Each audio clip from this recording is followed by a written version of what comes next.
नमस्कार साथियों, स्वागत है आपका हमारे YouTube channel mission competition classes Kanpur के अंतर्गत। आज हम पढ़ने जा रहे हैं राजस्थान का इतिहास और ये बैच केवल CET की जो एग्ज़ाम अभी होने जा रही है, यानी कि अभी तो विज्ञप्ति के बारे में सरकार की जो सूचनाएं आ रही है उस हिसाब से अगर देखें तो उसका एक सिलेबस है और उसी सिलेबस के अकॉर्डिंग हम इस बैच की शुरुआत करते हैं।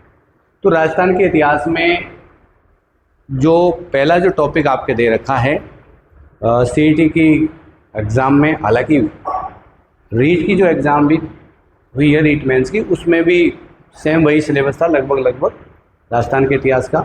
और राजस्थान के इतिहास में जो सबसे पहला टॉपिक है राजस्थान की प्राचीन सभ्यताएं। अब यहाँ प्राचीन सभ्यताओं से को पढ़ने से पहले हम देखते हैं कि राजस्थान का जो इतिहास है उसके बारे में थोड़ी बहुत जानकारी हम देख लेते हैं। इतिहास की अगर बात करें तो आप सब जानते हैं कि इतिहास पूर्व में घटित घटनाओं का एक संकलन है, यानी कि इति का मतलब है पहले और हास का मतलब होता है घटित होना, यानी कि जो पहले घटित हो चुका है उसका लिखित विवरण ही एक तरीके से क्या कहलाएगा, उसका लिखित विवरण ही कहलाएगा आपके इतिहास। इतिहास का अगर हम काल विभाजन करते हैं, काल विभाजन की बात करते हैं तो काल विभाजन इसका हम जब करेंगे तो 3 भागों में हम इतिहास को बांट सकते हैं। एक हम देखते हैं प्राक युग, जिसे हम कहते हैं प्राक ऐतिहासिक युग। दूसरा जो युग है वो है आदि ऐतिहासिक युग और तीसरा युग की जब हम बात करते हैं वो है ऐतिहासिक युग। प्राग ऐतिहासिक युग की हम बात करेंगे, भाई इसका जो समय काल रहा है, टाइम पीरियड रहा है, वो सृष्टि के प्रारंभ से हड़प्पा सभ्यता से पूर्व, यानी कि जब से सृष्टि का प्रारंभ हुआ, मानव की जो उत्पत्ति हुई उसके प्रारंभ से लेकर के हमारे यहाँ पर एक सभ्यता विकसित हुई थी हड़प्पा सभ्यता, उससे पूर्व तक का जो समय है वो है प्रागैतिहासिक युग। अब ये जो प्रागैतिहासिक युग हैं इसको अगर हम देखते हैं तो यहाँ पर ज्ञान के कोई लिखित साक्ष्य हमें उपलब्ध नहीं होते। कहने का मतलब इस युग में मानव शायद लिखना या पढ़ना नहीं जानता था, इसी वजह से हमें इस युग से कोई भी लिखित साक्ष्य ज्ञान के उपलब्ध नहीं होते। दूसरा युग है आपके आदि ऐतिहासिक युग, जिसका समय काल है यानी टाइम पीरियड है हड़प्पा सभ्यता से 600 ईसा पूर्व। हड़प्पा सभ्यता से 600 ईसा पूर्व तक का जो समय है वो है आदि ऐतिहासिक युग, ठीक। और आदि ऐतिहासिक युग में हमें लिखित साक्ष्य तो मिलते हैं मगर उनकी लिपि क्या है, अस्पष्ट है, जिसको पढ़ा नहीं जा सका। तो जब हम कोई भी लिखित साक्ष्य हमें प्राप्त हो रहे हैं मगर उसकी लिपि अस्पष्ट हो, उसे पढ़ा नहीं जा सके, तो उसके बारे में तो हमें किसी प्रकार की इतिहास की जानकारी प्राप्त नहीं हो सकती। तो ये दूसरा जो समय था आदि ऐतिहासिक युग, यहाँ देखिए लिखित साक्ष्य उपलब्ध है परंतु उनकी लिपि अस्पष्ट है, जिनको पढ़ना संभव नहीं था। मानव यह पढ़ना लिखना सीख गया था मगर यहाँ की जो उस युग में जो मानव ने जो लिखा था, जैसा लिखा था, आज का मानव उस लिपि को पढ़ने में असंभव है, यानी असमर्थ है। दूसरा हम बात करें, अगला जो युग है ऐतिहासिक युग, इसका जो टाइम पीरियड है वो है 600 ईसा पूर्व से वर्तमान तक।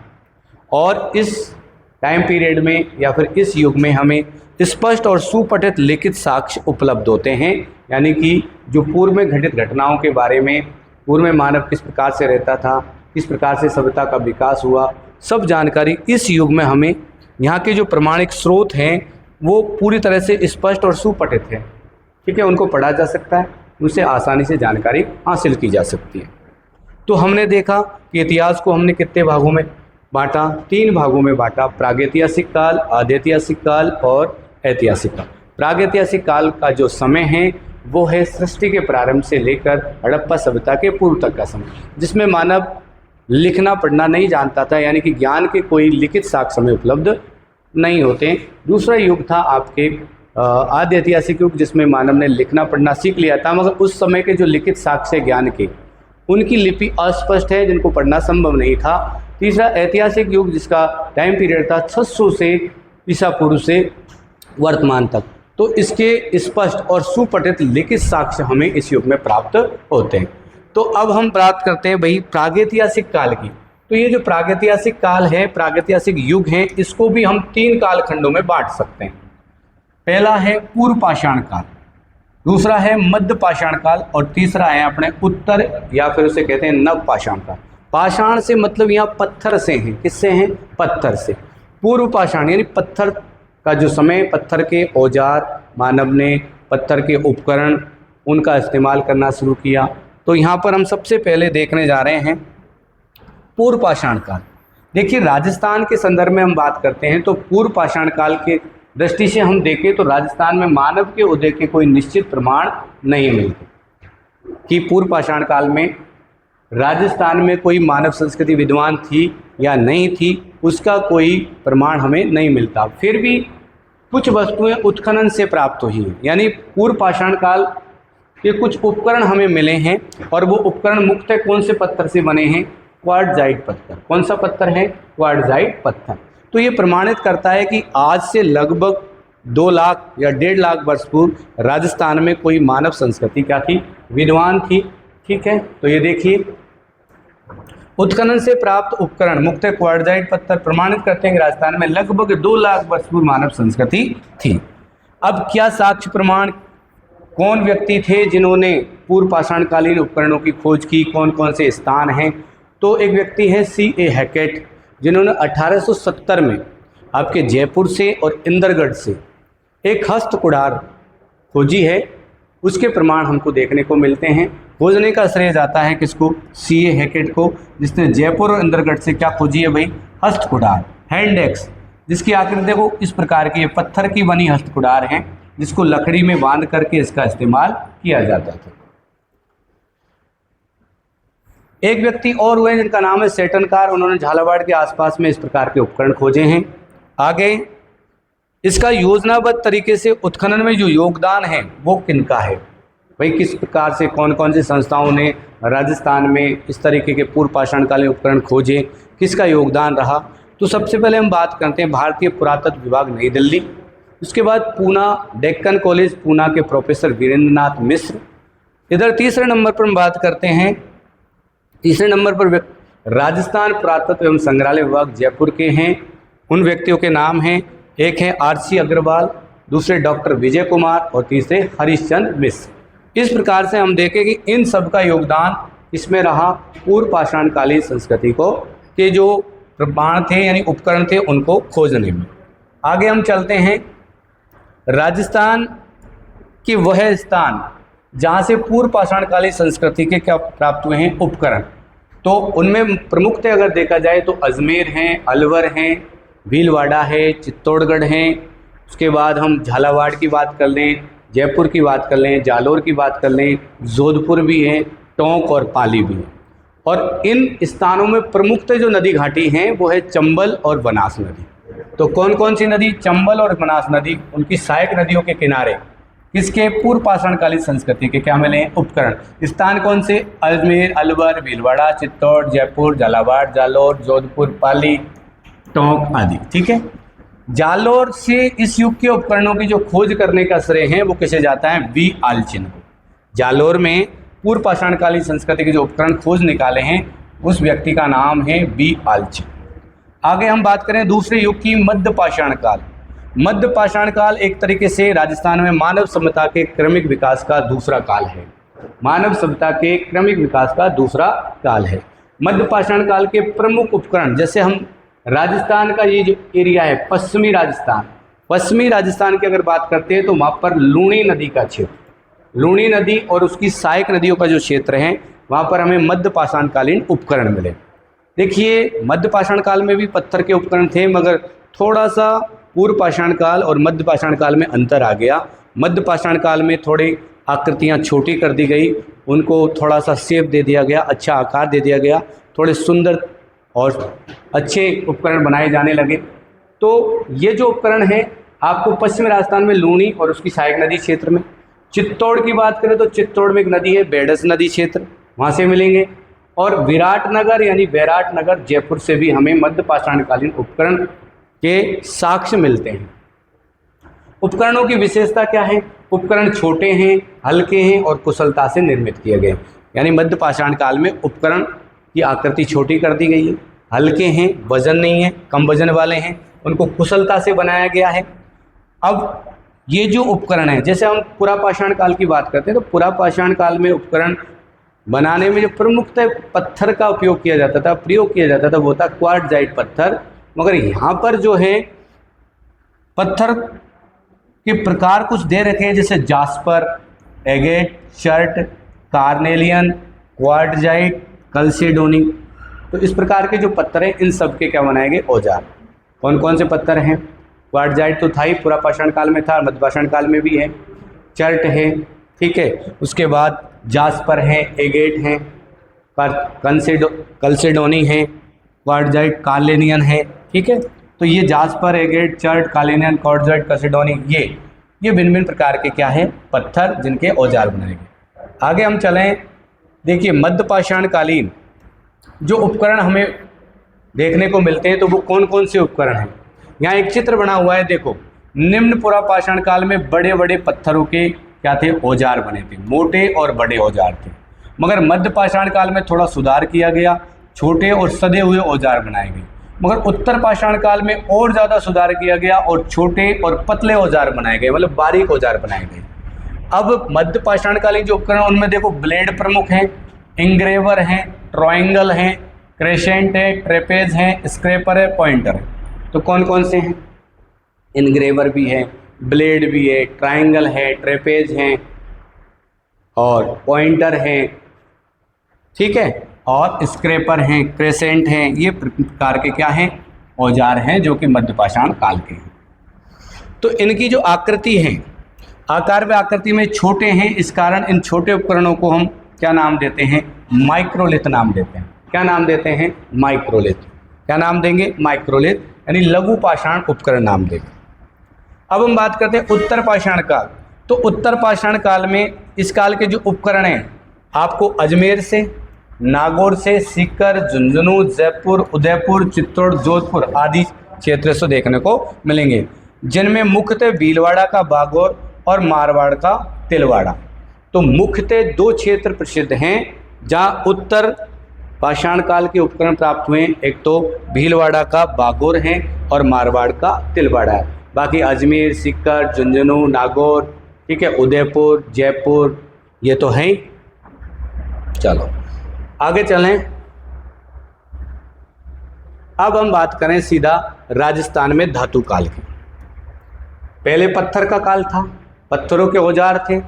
धीरे धीरे बाद में पत्थरों से धातुओं पर मानव आया, धातु के औजार बनाने लगा। धातु में सबसे पहले मानव ने जिस धातु का प्रयोग किया वो धातु थी तावा।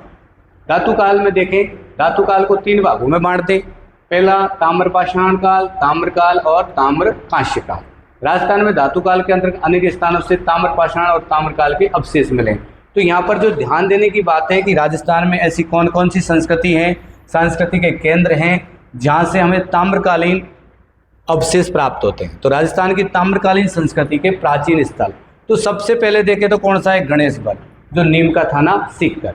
एक है कालीबंगा हनुमानगढ़, एक है गुलुंद राजसमंद, ठीक, आहड़ और झाडोल उदयपुर, पिंड पांडलिया चित्तौड़गढ़ और कुराडा नागौर, सावणिया और पूगल बीकानेर, ठीक है, नंदलालपुरा, किराडोत और चीतवाड़ी जयपुर, एलाना जालोर, बूढ़ा पुष्कर आपके अजमेर, कुल माहौली सवाई माधोपुर और मला भरतपुर। तो ये कौन से केंद्र हैं? ताम्रकालीन संस्कृति के प्राचीन स्थल। कौन कौन से हैं आप याद कर लो। पहला है गणेशवर। कौन सा है? गणेशवर, नीम का थाना सीकर, ठीक है। दूसरा है कालीबंगा हनुमानगढ़। तीसरा हम याद करेंगे गिलुंद राजसमंद। चौथा हम याद करेंगे भाई आहड़ और एक झाडोल। आहड़ और झाडोल है आपके उदयपुर। उसके बाद पिंड पांडलिया है आपके चित्तौड़गढ़। फिर आपके आता है कुराडा, कुराडा पड़ता है आपके नागौर में। इधर आपके देखें पूगल और सावणिया, ये दोनों बीकानेर के हैं। बूढ़ा पुष्कर अजमेर हैं, ठीक है, बूढ़ा पुष्कर अजमेर हैं। आपके नंदलालपुरा, किराडोत और चीतवाड़ी ये जयपुर के हैं। इधर एलाना आपके जालोर का क्षेत्र हैं। बूढ़ा पुष्कर आप पता ही अजमेर का है, कोल माहौली सवाई माधोपुर, इधर मला भरतपुर। तो इस तरीके से 12 प्रमुख स्थल हैं जिनको हमें याद रखना है। फिर से देख लो, गणेश्वर नीम का थाना सिक्कर, कालीबंगा हनुमानगढ़, गिलुंड राजसमंद, आहड़ और जाडौल उदयपुर, पिंड पांडलिया यहाँ लिखा नहीं है चित्तौड़गढ़, कुराडा नागौर, सावणिया कुगल बीकानेर, नंदलालपुरा किराडोत और चीथवाड़ी जयपुर, एलाना जालोर, बूढ़ा पुष्कर अजमेर, कोल माहौली सवाई माधोपुर, मला भरतपुर। तो ये है भाई ताम्रकालीन संस्कृति के प्राचीन स्थल जो राजस्थान में है। दूसरा काल आता है तांबे के बाद कोई दूसरी धातु का प्रयोग करने लगे, मानव ने दूसरी धातु का प्रयोग किया तो वो लोह काल। तो ताम्र और कांस्य काल के बाद मानव को लोहे का ज्ञान हुआ। किसका ज्ञान हुआ? लोहे का।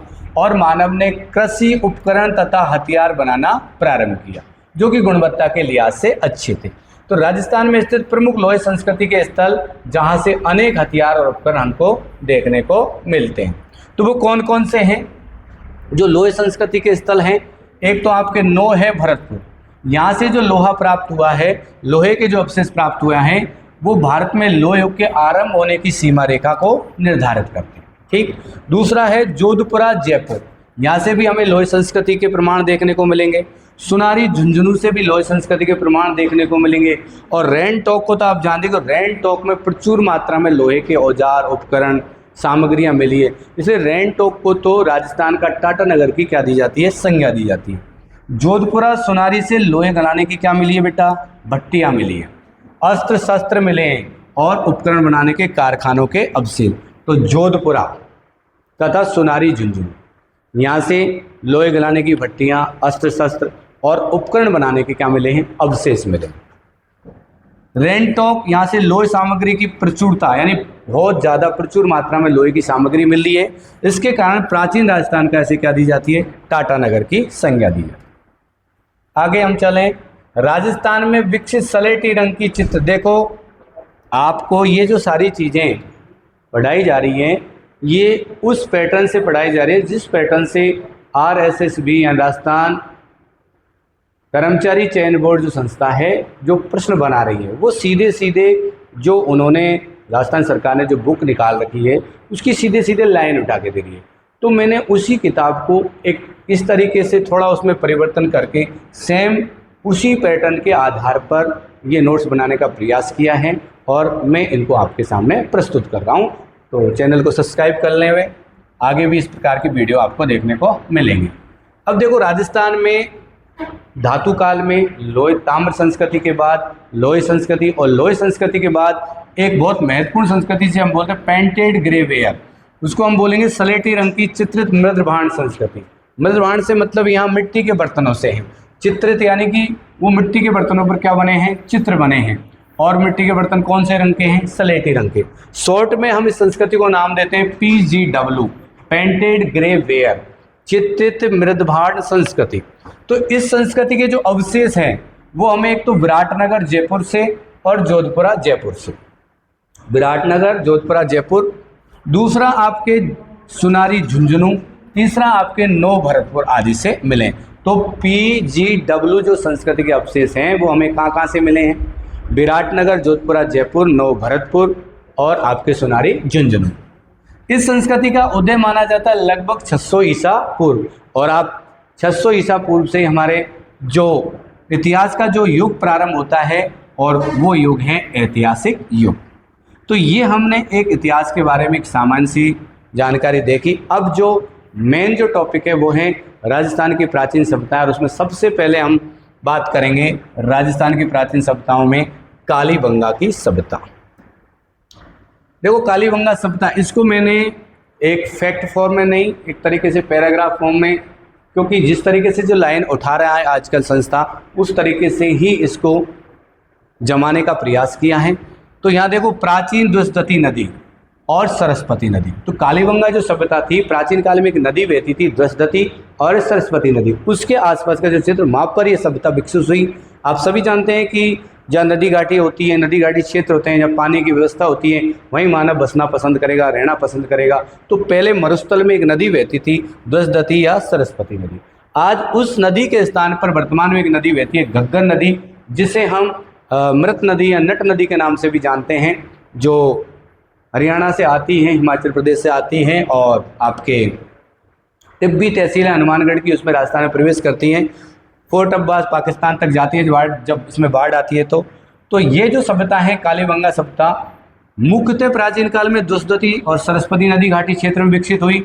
वर्तमान वो नदी कौन सी है? गंगा नदी।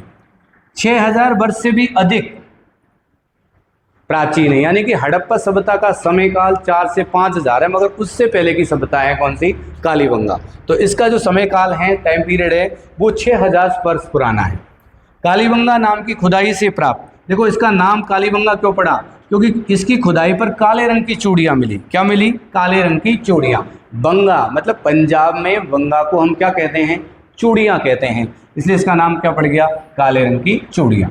सर्वप्रथम अगर खोज की बात करें तो सर्वप्रथम 1952 में इसकी खोज करने वाले थे अमलानंद घोष। उसके बाद जो उत्खनन का कार्य किया है 1961-62 में बीवी लाल और बीके थापर ने। ठीक है, उत्खनन से कितने स्तर 5 स्तर सामने आए, यानी 5 स्तरों की खुदाई हुई, जिसमें पहले जो 2 स्तर हैं वो हड़प्पा सभ्यता से पूर्व के हैं, जबकि तीसरा, चौथा और 5वें स्तर हैं वो हड़प्पा सभ्यता के समकालीन है, यानी कि उनसे जो सामग्रियां मिली हैं वो लगभग हड़प्पा सभ्यता के क्या थी? समकालीन थी, उनसे मेल खाती थी, उनसे समानता रखती थी। देखिए, उत्खनन से 5 स्तर सामने आए। प्रथम 2 हड़प्पा सभ्यता से भी प्राचीन, तीसरे, चौथे, 5वें स्तर की सामग्री हड़प्पा सामग्री के समान और समकालीन है। कालीबंगा की सभ्यता को कितने भागों में बांट सकते हैं? प्राक हड़प्पा और हड़प्पा। प्राक हड़प्पा का मतलब हड़प्पा सभ्यता से भी प्राचीन और हड़प्पा सभ्यता। तो चलिए आगे चलते हैं। यहाँ देख लीजिए कालीबंगा सभ्यता के ये कुछ बर्तन हैं, इस प्रकार के यहाँ दुर्ग थे, ये एक कंकाल हैं, ये लकड़ी की नालियाँ हैं, उसके अवशेष हैं। कालीबंगा सभ्यता की विशेषताओं की अगर हम बात करें तो देखिए, ये सुव्यवस्थित रूप से बसा हुआ एक नगर है। कहने का मतलब हम कह सकते हैं कि नगरीय सभ्यता है, ग्रामीण सभ्यता नहीं। मकान बनाने में देखो मिट्टी की ईंटों का, और मिट्टी की ईंट जिनको धूप में सुखाया गया है उनका प्रयोग किया गया है, तो धूप में पकाकर प्रयुक्त किया जाता था। उत्खनन से प्राप्त मिट्टी के बर्तन एवं उनके अवशेष पतले व और हल्के हैं। जब उत्खनन किया गया, खुदाई की गई, तो मिट्टी के जो बर्तन मिले हैं, अवशेष मिले हैं, वो बहुत ज़्यादा बारीक हैं, पतले हैं, यानी उनमें गुणवत्ता की कमी है। सुंदरता और सुडौलता का अभाव है, यानी कि उनकी कोई शेप नहीं है, ढंग की, सुंदर नहीं है। ठीक है, बर्तनों का रंग कैसा है? लाल, और लाल रंग पर क्या है? सफ़ेद और काले रंग की धारियां हैं। इस प्रकार के बर्तन मिले हैं। प्रमुख साक्ष्यों में देखिए, हम बात करते हैं तो जुते हुए खेतों के साक्ष्य, एक ही खेत में एक साथ 2 फसल उगाने के साक्ष्य, भूकंप के साक्ष्य, यानी कि भवनों में दरार मिली है, उससे अनुमान लगाया जा सकता है कि यहाँ पर पहले क्या आते थे? भूकंप आते थे। खिलौना मिला है किसका? बैलगाड़ी का। हवन कुंड, 7 अग्नि वेदिकाएं मिली हैं, यानी कि पहले लोग यज्ञ आदि किया करते थे, उसके प्रमाण हैं। लकड़ी की नाली, यानी पानी, जब नगरों में पानी की निकासी की जाती थी वो नालियों के माध्यम से, तो नालियाँ किसकी बनाई गई हैं? लकड़ी की। बेलनाकार मोहरें, मोहरें कैसी हैं? बेलनाकार। सबसे बढ़िया बात है कि एक बच्चे का जो कंकाल मिला है उसकी खोपड़ी में 6 छिद्र मिले हैं। अब वो ये प्रमाणित करते हैं कि मस्तिष्क पर शोध किया गया है। क्या किया गया है? मस्तिष्क शोध की बीमारी जो है उसके इलाज का प्रमाण उसको माना जाता है। आगे हम बात करते हैं, अगली सभ्यता है आहड़ सभ्यता, और आहड़ सभ्यता विकसित